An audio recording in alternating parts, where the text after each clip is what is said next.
I'm on Golf Course Road where I was a few weeks ago, and when I was here before, I bicycled right by this and didn't notice it. Then my sister actually told me we have a running trail along here. I think it's pretty short, running, hiking, walking trail. Probably gonna walk my bicycle. Okay, let's go find out.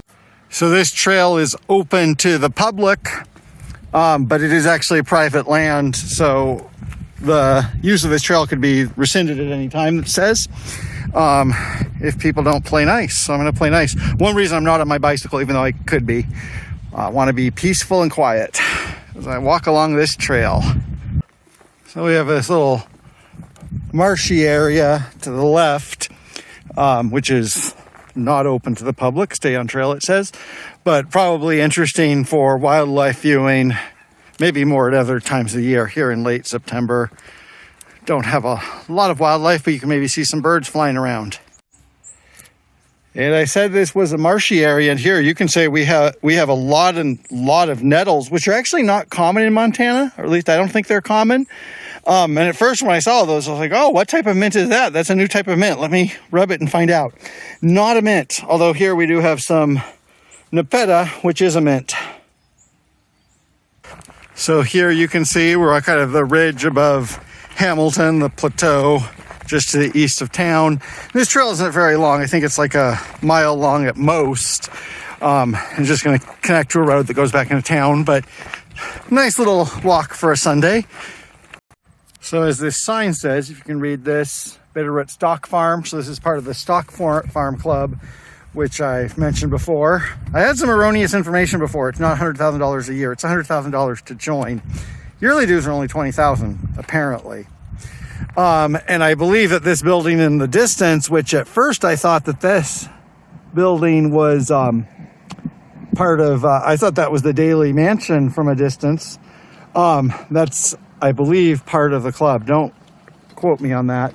So we're just about to walk down into town after a nice little, it's only 10, 15 minutes at a leisurely pace. But, any trail is a good trail.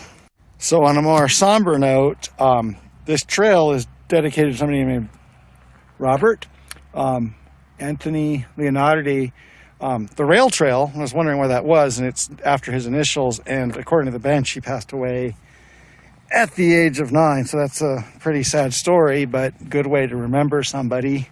Also, one reason to, among many, to respect a trail like this. I would feel even worse like littering or making a nuisance in a memorial trail.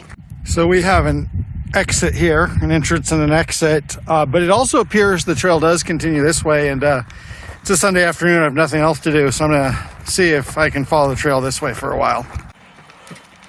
Well, the trail has continued, a little bit less scenic than we were up on the ridge, but any trail is a good trail in my book.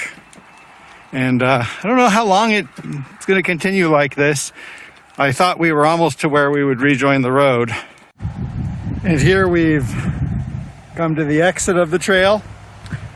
This is where Marcus Street, which is kind of the main street, turns to the East Side Highway, which is the highway that runs parallel 93 up through Corvallis and Stevensville. Nice highway to drive, not a nice highway to bicycle. Also, the airport is right there. And on this exit, it's a little bit closer to the center of town, so this could be like a pedestrian trail where you could walk here from a lot of places in town. On golf course, not so much. I don't like that hill. I don't like golf course for bicycling or walking, but here you have a nice little walking trail. And all I can really say about that is it's sometimes nice to take a moment to think and see something new and observe the world. So that's my message for this Sunday.